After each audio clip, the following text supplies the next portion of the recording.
دی سال دا به نویسارکا فرمیا وزارت سامان سروشتیار که پاروکنا گاز از پیخست دستوی پارزگان دا بکو هیچ بودجه که تایبت اجبوی کرینا گاز بیت دابین کرن. به ویکیجی پارزگاه دوگ پنا اجبوی حکومتا ناوندی برینه تانا آجی بتنه دهج صدیا وی گازه گهشت یو لسر دورن چیای هاتیا پاروکرن. ویکیجی خلک سنتر باجار دوگ به بهر کرینه جوارگرتنا گاز اسپی. حکومت ما امتناع گهین که چل مد کرد.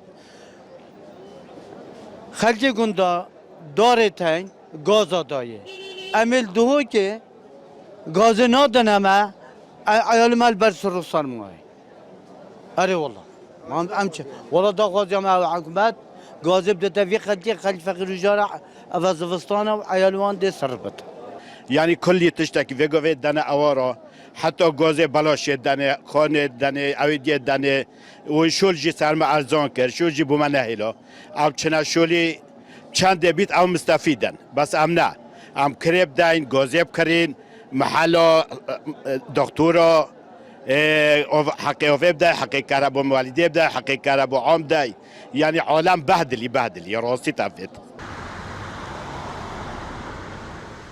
جوادا پارزگاه دوگ جی دبیجه اگر او کجمه پیدوی گاز گشت بردسته ما لوی دمی خلک سنتر باجار دو که ده بهره خویا گازه ورگرن لی اوانو که لبردست ترانا کد. 25/5/2016 نویسارکا فرمی ارکی دابش کرنو دابین کرنو و دعم عن پالبشتید بجنه همی اخستستوی پارزگاه بیکو بودجه تایبت بیت دابین کرن بو کرینا گازی و بیکو خامجه کفت بردست پارزگاهش برهنده دابین کرنا وی کجمه مازن یه گازی وی وان کودانت که هرما کرسان اعتراض برتن بارکی گله که قرصل سر پارزگاه